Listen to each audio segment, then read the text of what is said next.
All right, welcome everyone. This is Gwydion with RPG Frequencies.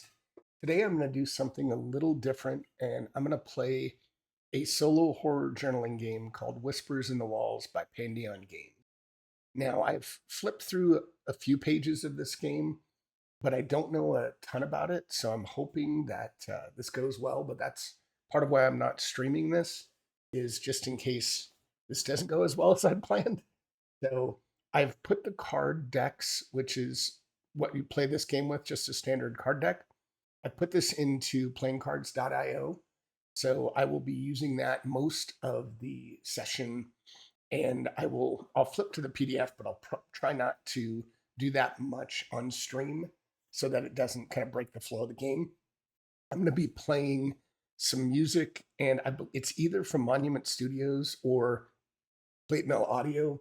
I believe I use all kinds of different music and all that's royalty free. So check out both of those if you haven't already. They're great composers, if you will. And I love it. So let's just jump into the game and I'll turn the music on when we start. But for now, let's just read a bit about Whispers in the Walls. So let me flip down to the first page or two. And here we go. If the walls could talk, they always said, but you know better. In the late hours during the absolute darkness, the walls will open their maws and whisper their secrets, shared through cries and wails and mimicry of the horrors within. You're a private investigator with the unique talent of teasing out their mysteries and piecing together their meanings. This is a solo journaling RPG about the knowledge of the walls. You play it by yourself in the dark. Throughout the game, you'll draw cards from your constructed Whispers deck to learn what the walls, ceilings, and floors are telling or showing you, keep notes on what you think it all means, and ultimately conclude the truth. This is a horror game and has gruesome depictions, body horror, infestation, and asks you to imagine scenes of abuse. At any time a selection becomes overwhelming, take a break, discard the current card, or walk away from the game. Your safety is more important. So I'm a big horror fan, so I will probably play whatever they give me and lean into it. But if it's not for you and you need to take a break or watch something else or a different video, I completely understand. Please take care of yourself. All right, construct the Whispers deck. So I've already done this part of it. I've got the deck of cards. I removed the jokers. I am doing this on normal difficulty, so I'm using both jokers. And I created what's called the Hollows deck, which is the jokers and spades, and the rest of the cards go into the secrets deck. So I've done that. I've drawn my cards. I've created everything I need to on playingcards.io. Would encourage you to check that out. And what else here? Finally, so what we're going to do first is draw the first card from the Whispers deck face up, compare it to the locations table to discover the session's location. And what I'll probably do is I might pause the video as I have to think about any background or prompts because I'm not good about doing that on the fly. I don't want to sit here staring at the screen for 15 minutes figuring out what I think the location is. So in the meantime, I'll pause it and then try to make sure that I cut out that unnecessary fluff. So here we go. So let's do that. I'm going to flip back over to playingcards.io. So you can see that. Actually, why is that not coming up? There we go. It should be up. Let's try that again. Interesting. There we go. So again, I created this and I'm using a horror card deck that I purchased on Etsy and downloaded. So let's start some music. Hopefully that's not too loud. And I'm just going to keep that going in the background. I'm not hearing that, but it looks like you are. So we're just going to keep playing. All right. So actually, bear with me one more second. This should say location. And good enough. All right, let's go back.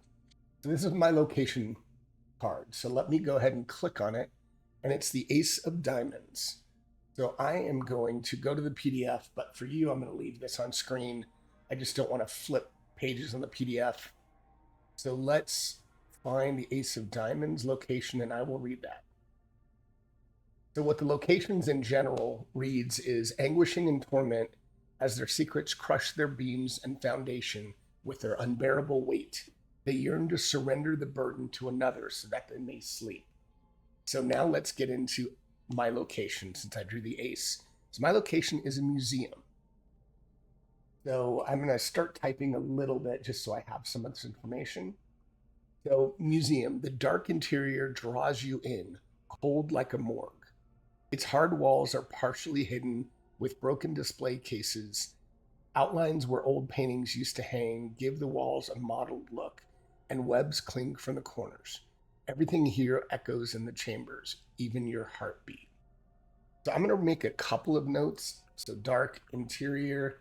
I'm going to say multiple floors. Maybe 3 floors, dusty, cobwebs, dark, gothic. And I'm imagining these walls with like these really dark paint, ceiling, and webs, and I might see a little scuttling of a spider if I look closely, and even hear a bit of my own heartbeat. So let's see. The questions and the prompts are: what was it most well known for holding, and what stone are the walls made from? So I am going to pause for a second and think about those prompts. Okay, so this museum was well known for holding paintings which were supposedly haunted in some way. They all had a story, either of portraits that would watch you wherever you went in the room, whispers you would hear from the paintings, either just things that you couldn't quite understand, or even directions they would give you to do various things, dark things. And sometimes you would see characters appear, reappear, disappear, and appear to no longer be in the painting. And sometimes you swear that new creatures or portraits would appear within these paintings. They all had some type of story. The walls of this location are kind of brick stone. If you can imagine like an underground tunnel, obviously this is multi-story, but think about I'm thinking of something like as above, so below, with just it looks very crude in construction, and it is kind of almost cobbled together in some manner or fashion. Let us go to the next step here. And I believe I will now draw the next card, I think. So each turn, draw the top card from the top of the Whisper deck, look up the prompts, and answer the questions or resolve tasks. On the final card, resolve its prompt, then use the card's value on the ending table. Okay. So let me draw the next card, which is here. And that is, and I guess we'll move this. I think this goes into the discard pile. Now I receive the 8 of diamonds is what I do. So let's look and see. The 8 of diamonds is, so those are hearts. I'm going to see if I can. Diamonds. So diamonds are about the floors. So the general description is: trampled and beaten, the floors do not see, but feel the abuse underfoot of every moment. They collect and hold the blood and tears of generations. That's the general description. My card is the 8 of diamonds. What it says is a wood-burning stove begins to glow red hot, then white hot until the outer surface liquefies and melts away. You can feel the heat radiate outwards. The interior grate is exposed, still black, cool. On it sits a half-burned object someone clearly wanted to be rid of.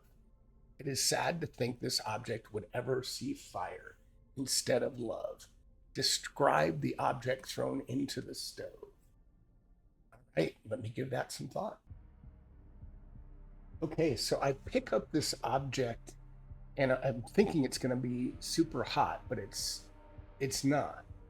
Um, it it is it's hard to make out at first, um, but as you look at it closer, I can tell that it appears to be an exact replica of an old mausoleum.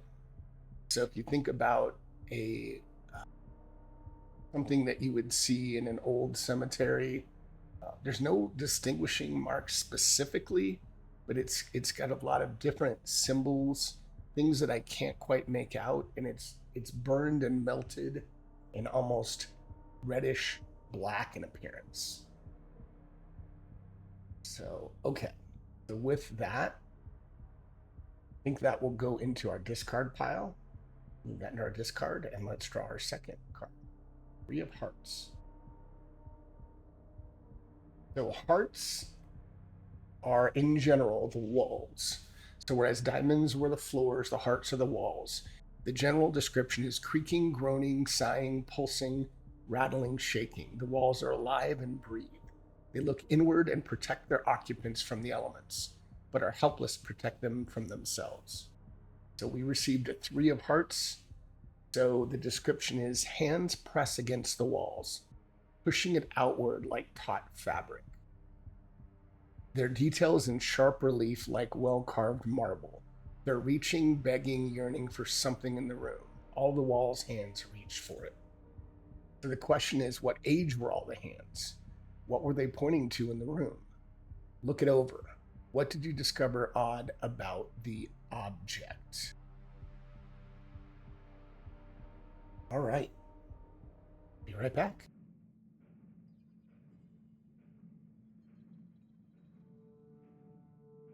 So as I continue to turn over this tiny mausoleum and review it, looking for some clue, something that would tell me more about it, I look up to see the very stone walls reaching out toward me. At first, I think it's reaching towards me, and all of these hands are yearning, stretching, trying to get to me. And in a panic, I step back, drop the mausoleum piece, and notice all the walls are not reaching for me, they're reaching for the object. And as the hands reach for this odd piece on the floor, I notice they are all childlike, small, of all colors, white, tan, black, olive, but each seems to be missing a pinky from one of their hands. And as these hands reach for the object, I notice an odd glow begin to appear from the mausoleum. The color seems to encompass every bit of the spectrum and seems to come from everywhere at once. All right, let us look for the next card. Six of Hearts, another heart.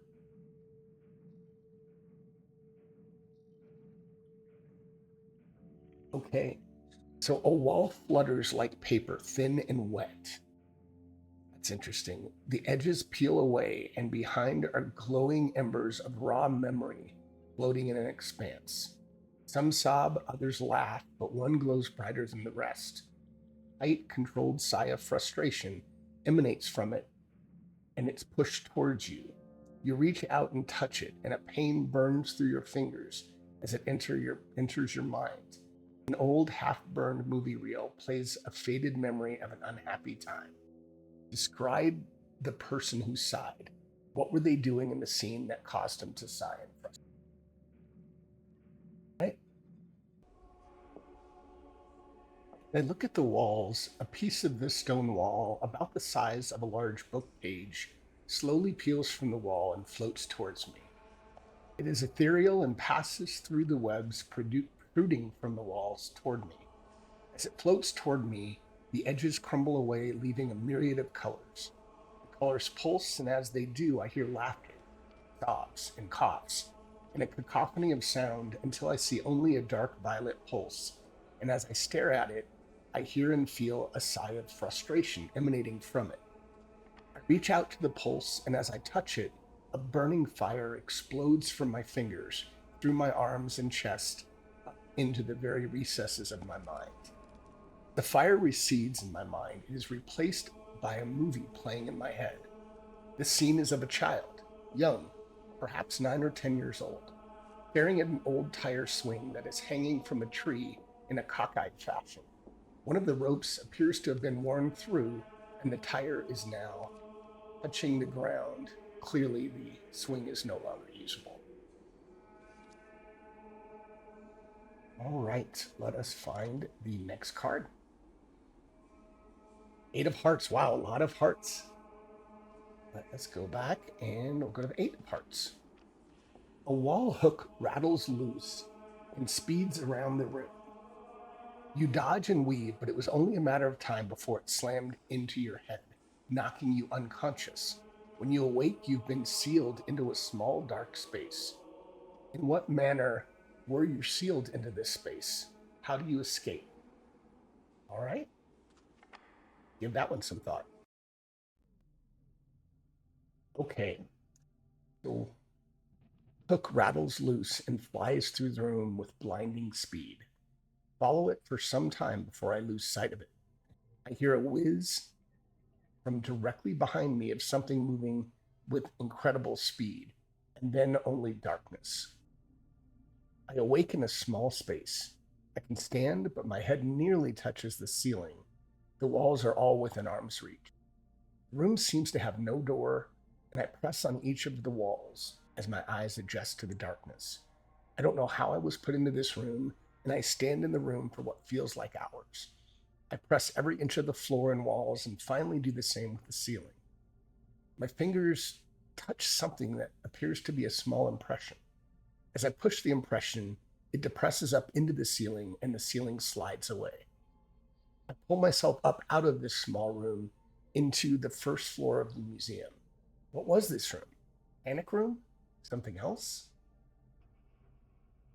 Let us see what our next card is.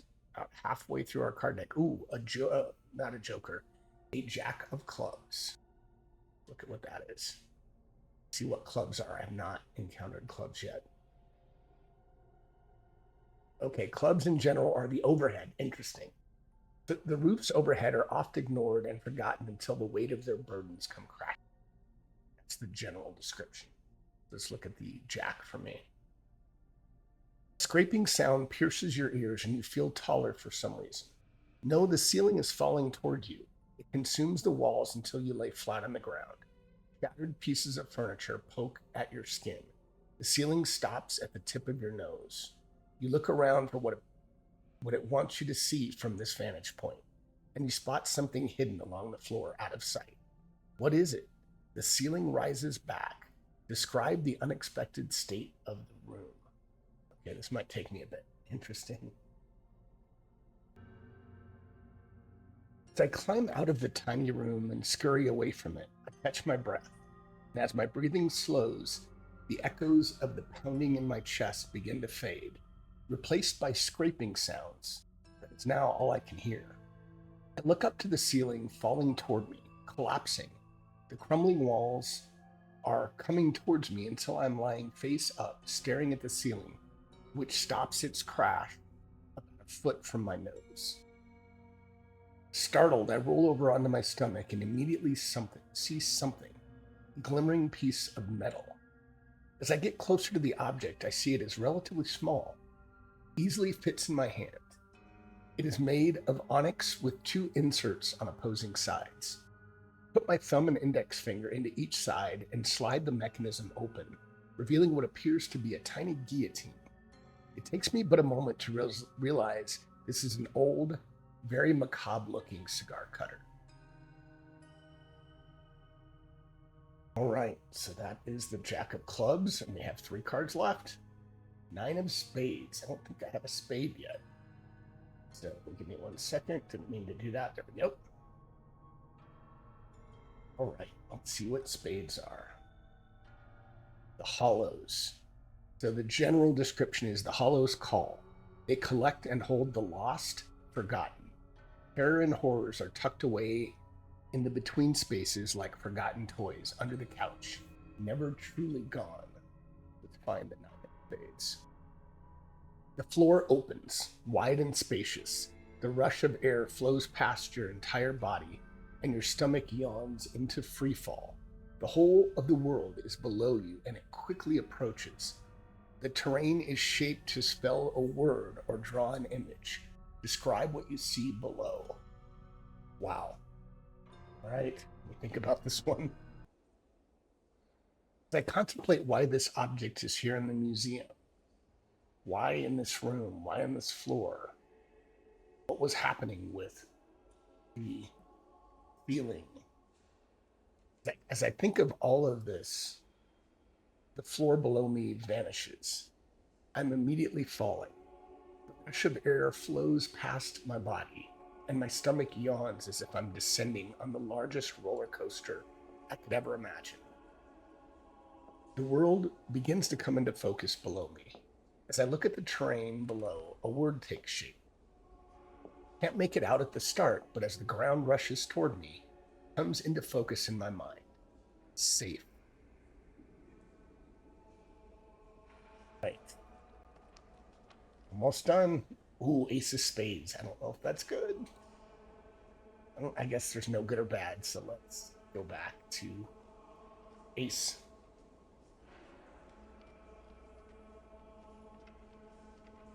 Find it.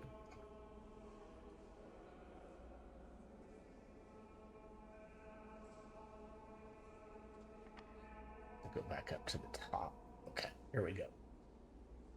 Yes. A hissing noise and a vile plume of gases enters the chamber. It fills your nose and lungs with a stringent sting before the world is transformed. You see the tethered lines that connect everything as they form and break in the dark ether. Their endpoint silhouettes glow when connected. One, however long you watch it, remains dark. A small, lonely silhouette on the outside. You reach out to make a connection yourself, but are brought back forcibly to the room. What was the silhouette? Describe its features. It's unfortunately familiar. How? All right. Think about that one. Almost done. I'm about to crash into the ground. I'm suddenly back in the museum. As I get my bearings, a hissing sound and a vile plume of gas enters the chamber. It fills my nose and lungs, causing them to sting until my eyes begin to water. I see sinewy lines that seem to connect everything in the museum. They form and then they break into dark ether. Their endpoint silhouettes glow when they connect. One refuses to glow but remains dark. A small, lonely silhouette on the outside of everything. The silhouette is familiar, small and human. Somehow its features are soft and kind, but achingly lonely. Why does this shape seem so familiar to me? As I reach out to connect with the figure, a word pops into my mind. Ben. And suddenly I'm back in the dilapidated museum. All right, let's go to our room. And I believe this one, Jack of Spades. So this one, I'm going to read one more time, but I believe that I do play this one out as one final card, and then I read the end sequence. Each turn, on the final card, resolve its prompt, then use the card's value on the ending table. So Jack of Spades is my last card here. I did not get any jokers. So I don't know what those would do. So here's my final prompt. The wall splits and peels back like it's been vivisected, and from the dark between, a tendril latches out and grabs you by the throat, pulling you in before closing shut. You struggle and writhe, but it forces your head to look down the black alleyway. You relax and reach out. Describe what you feel in the dark hollow. What is the tendril trying to show you? How did you get back out? All right, I'll be back. As I stand up, the wall to my left splits and peels back, slowly collapsing on itself. From the darkness behind the wall, a tendril lashes out. Black as night, strong, with no hint of giving. It wraps around my throat, pulling me into the wall before the blackness closes around me. And then I'm in darkness. I struggle and try to get away, but I'm forced to look ahead. I see a black alleyway and finally give into the tendril. As I look down the alleyway, I see Ben, my brother. How many years ago was it since that awful day? Look at Ben lying in the alley, discarded. As tears begin to well, Ben rises from the ground. He looks at me and smiles warmly. He somehow seems happy and at peace. He raises his hand and points behind me. I turn to look at where he is pointing. I realize his pinky's missing. As I struggle with the thought, I turn to see our old front yard and the broken tire swing. As I walk toward the swing, I hear Ben say, "It's okay." And the tendril loosens around my neck, and suddenly I'm back in the museum. All right, that is our last card. Now I need to go to the ending and find the Jack of Spades, which is our last card. So the ending generally says peace, hope, lifted, healed, included, shared, found, remembered. Interesting. Let me go back to the Jack. And let me see what it says here.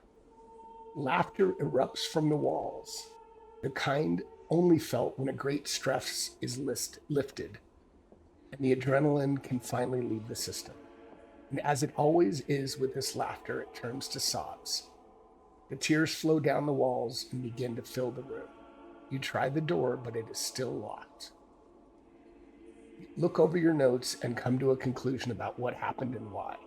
Explain it to the room, then attempt to comfort its crying before the water gets too high. Water. I guess the tears flow down the walls and begin to fill the room. Okay. Does the crying stop? Are you released? Okay, let me try to sum this up. I sit on the cold museum room floor, contemplating what I've seen. My brother Ben was a victim of a horrible crime that was never solved. He was found murdered with his pinky removed and the killer never discovered. As I look around the room and try to piece together what I've seen, laughter erupts from the walls, which eventually gives way to sobs. Tears flow down the walls and turn into a torrent of water that fills the room to my waist. Ghostly images of what must be 10 children make their way from the walls. They encircle me. As they come closer, one of them reaches out to me, the water almost over their head. As the child touches my heart, I begin to see a movie play in my mind. First, I see a box, small, antique, used to hold exquisite jewelry. As the box opens, I see neatly placed small severed fingers. Quickly, that image is overtaken by the images of ghostly children who form a circle around a thin, middle-aged man who clutches a small onyx object. As he maniacally holds the object, his hand is pulled apart by many smaller hands as the ghostly children engulf him. As the image begins to fade, I can see his lifeless body being dragged. Dozens of what appear to be ghostly children are pulling him. It's night and in an old abandoned cemetery. There's an open mausoleum. As the children drag his body toward the open door, the man seems to stir a bit. He is now in the mausoleum, and dozens of tiny hands push the door shut with a resounding thud. As the children walk away, holding hands and smiling, they slowly disappear. All that is left is the faint sounds of a man going insane. As the image fades, the crying ceases. The children look up to me, and I see Ben. I'm back in the museum. He smiles and whispers in my ear, "Everything is okay now. You can stop grieving for me." With that, the museum door opens, and I walk out, tears flowing down my face into the dawn's early light. Whew. Wow, I did not expect that to go there, and I'll try to do some warnings in advance of this. So, but I certainly enjoyed the story and creating the story. I probably will play Whispers in the Walls again, but I definitely enjoyed that. And leave comments if you enjoyed it or if you didn't. I'm not the best storyteller, but I really look. I enjoyed it. It was well worth the playthrough. So hope you all enjoyed it. I hope you have a great evening. Stay well, everyone, and happy gaming all. See you next time.